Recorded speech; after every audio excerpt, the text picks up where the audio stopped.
War has started up again in the Middle East. Israel is calling up 20,000 reservists. Fighting is looking to escalate. Are we getting close to the end times? Stay with us. We're going to look at 10 disasters prophesied in the Bible.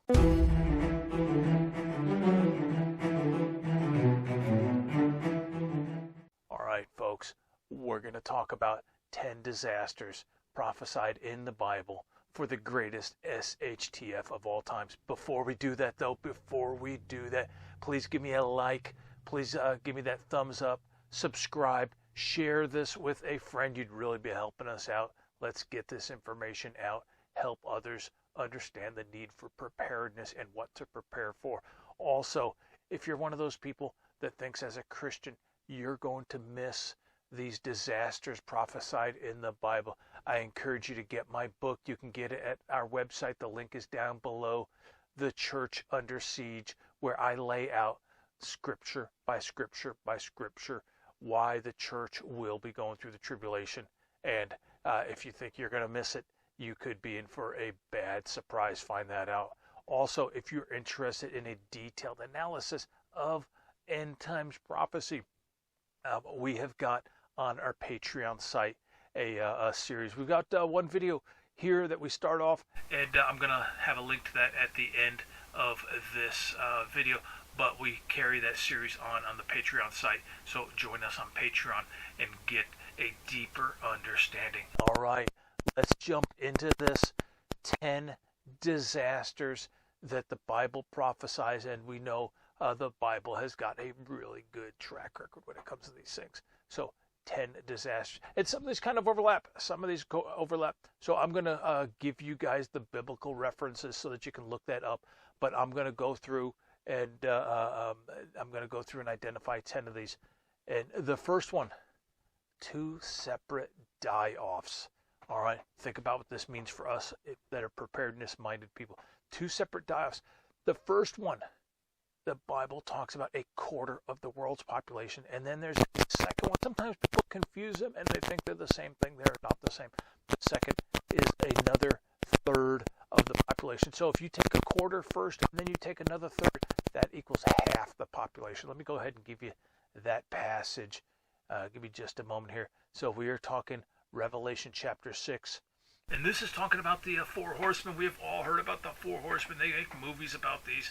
And this is at the end of the 4 horsemen. We're going to take a look at the each of those horsemen here in just a moment.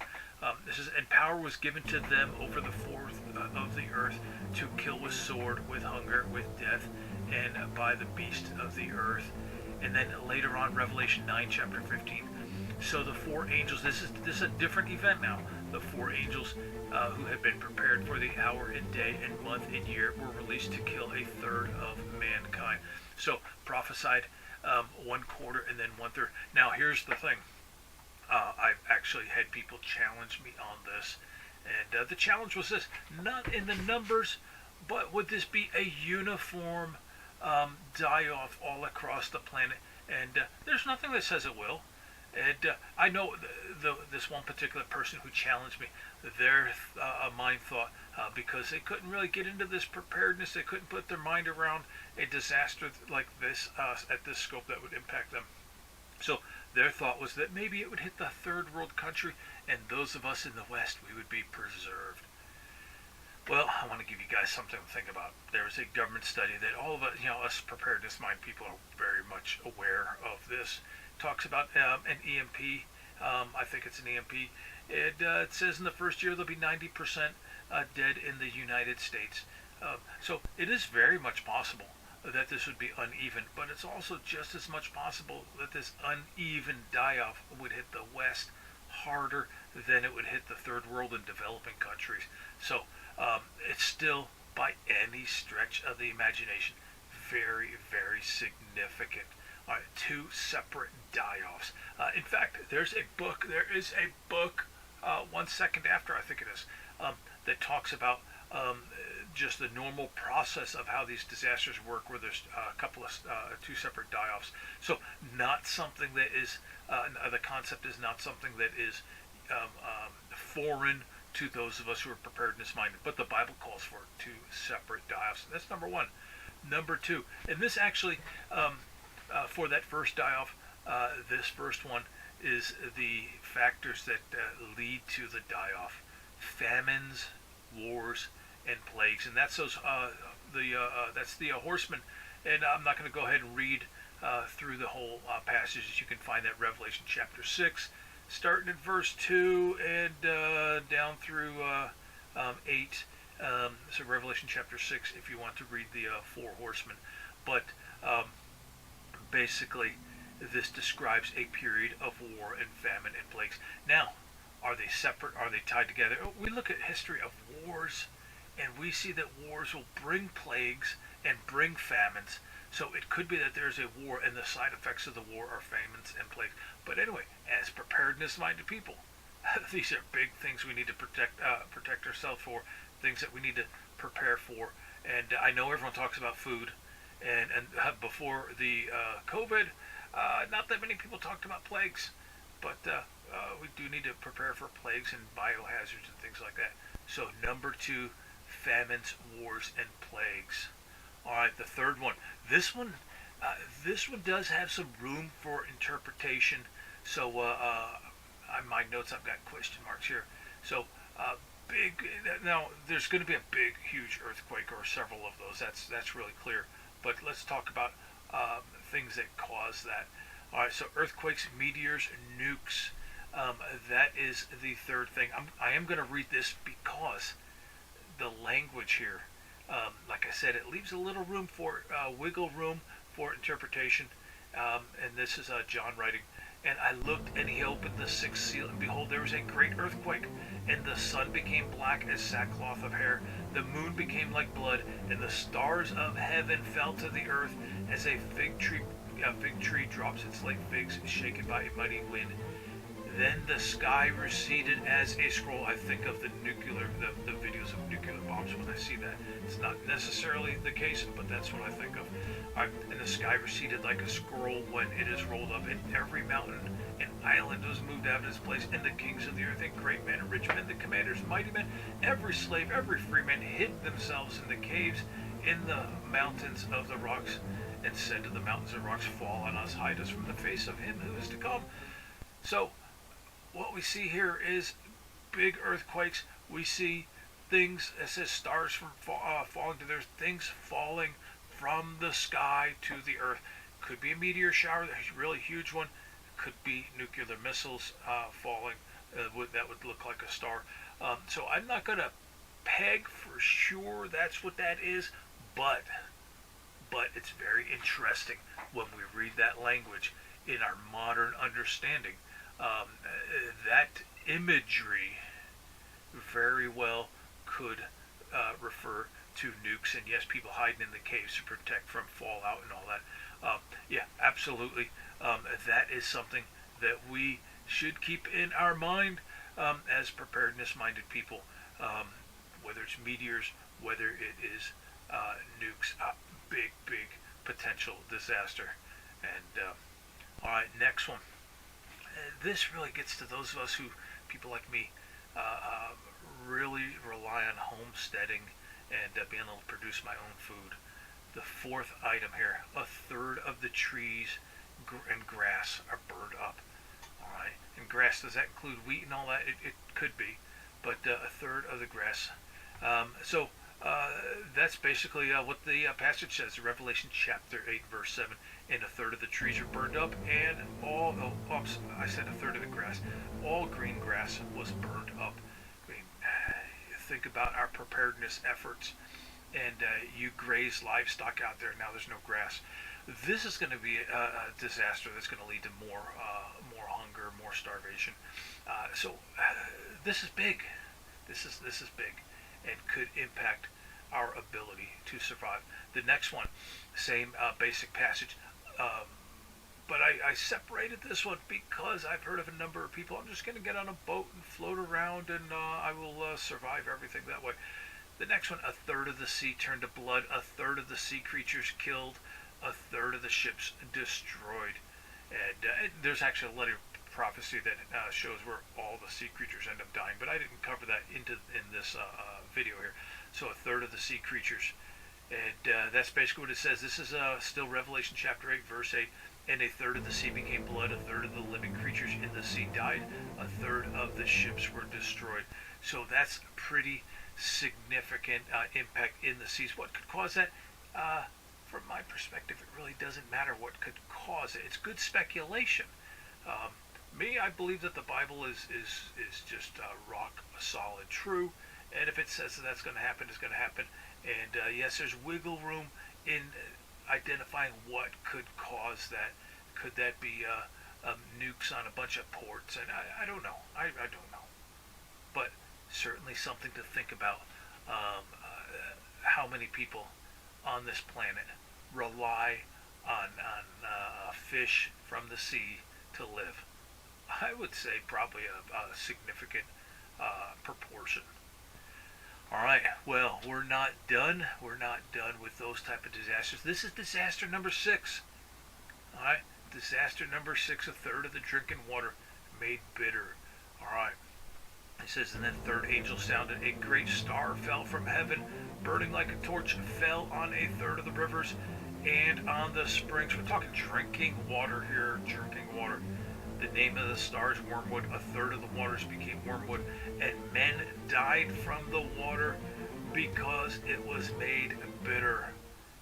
And again, I think just because of my background on safety, I think nuclear contamination is what I think. It could be something different. I'm always going to leave room when I throw in my interpretation. I'm going to leave room that it could be a little different. But I think nuclear contamination is something that would make that water bitter, and the drinking water would kill people. But certainly something that, as preparedness-minded people, we need to be able to take care of our water.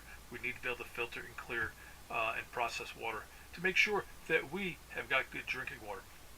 But that is another plague. So one more, and then I'm going to recap, and then we're going to hit a different category of disasters. And these are going to be these last three. There are going to be a lot of people like, I knew it, and you'd be right. But I'm going to hit this one other, because these first bunches are tied together. The sun, the moon, and stars darkened. So let's go ahead and read this. Then the fourth angel sounded, and a third of the sun was struck, a third of the moon, a third of the stars, so a third of them were darkened, and a third of the day did not shine, likewise the night. I'm imagining a bunch of soot in the sky. But think about this.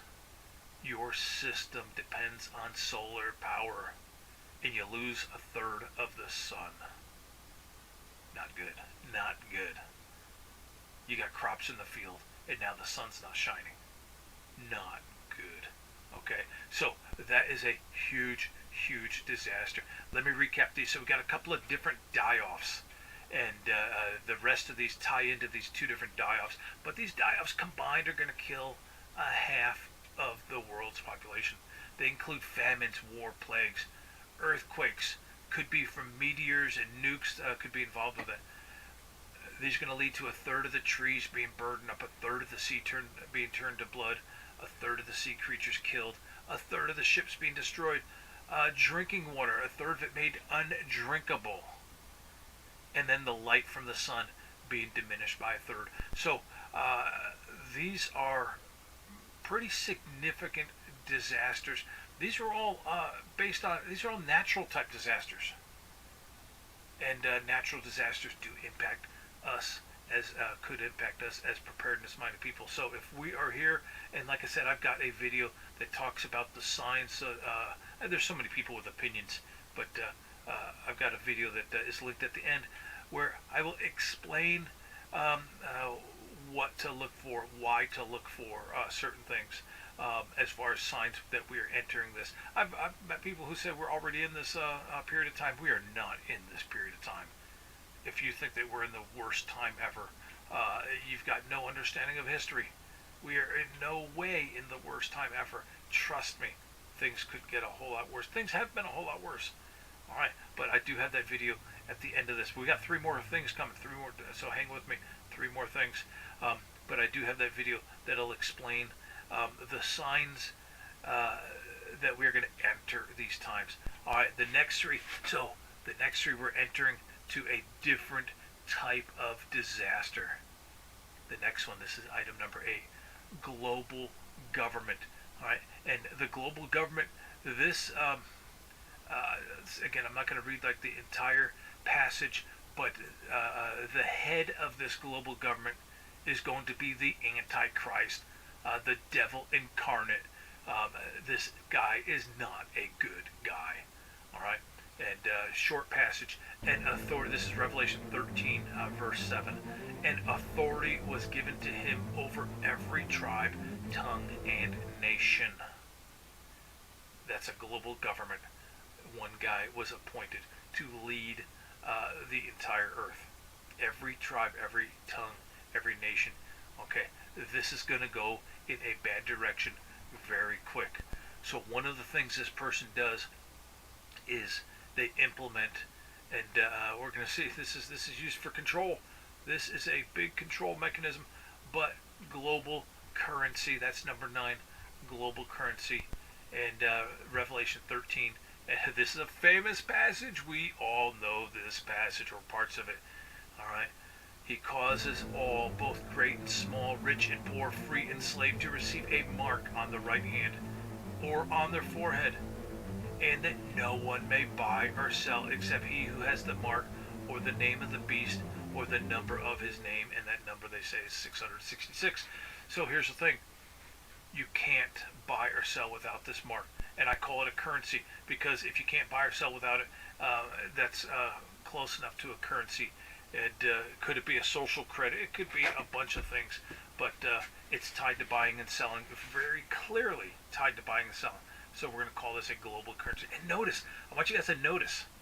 So on one hand, you've got the authority given to this person. One of the first things that is done that by this person is they implement this currency, and then they say, if you're not with me, if you don't receive this mark, if you're going to resist, you can't buy or sell.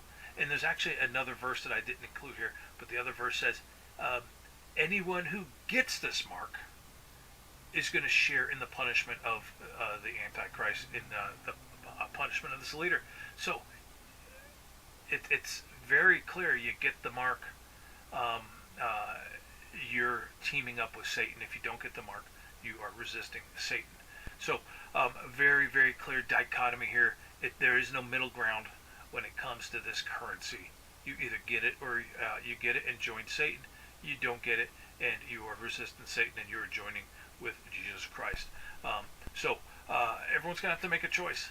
Everyone's going to have to make a choice. But definitely a control mechanism here that is implemented almost immediately. All right. So what happens after this? And this is the last one. This is number 10. And this is kind of leading to what I was talking about. And that means that this global government with the global currency is weeding out people. So this person is going to use the force of the government. Hold on, wait for it. Going to use the force of the government, all the legal, all the military, the police, the technical, and all that to make war on non-compliance. All right, make war on Christians and non-compliance. Let's go ahead and take a look at that. That is coming. It says, and the dragon talking about Satan, and the dragon was enraged with the woman and went to make war with the rest of her offspring who keep the commandments of God and have the testimony of Jesus Christ. So talking about the believers. And it goes on another passage, and it was granted to him to make war with the saints and to overcome them. And so what he's doing is those people who are not in compliant, and those who are not in compliance are going to be enemies. And we see in another passage that we see that dichotomy. Like I said, you get the mark, you get the currency, or you don't get the currency. And I know there's going to be people out there. Well, God would not want me to suffer. Would not want my children to go without food. And there's going to be a lot of that. There's going to be a lot of that, and we actually discuss in depth the effects, the implications. That's the word I'm looking for. The implications. We discuss that in the videos, in our video series on Patreon. But we have these 10 disasters tied to Revelation that I think is coming soon. We've got more fighting starting in Israel, and we've got people talking about a possible peace that allows Israel to build a temple. This is going to be a key thing. And but the 10, we got the die-offs, we got the famines, wars, plagues, earthquakes, meteors, nukes, possibly a third of trees, sea, drinking water, and the sun disappearing. We got a global government coming. They're going to implement a global currency, and that global government is going to make war on Christians and anyone who does not comply with their mandates. All right, check out this video that explains why Christians will go through the Great Tribulation, the greatest SHTF of all times. All right, so you're going to get a lot out of this, and share this, and click that like, and all right, I'll see you guys on my Patreon channel.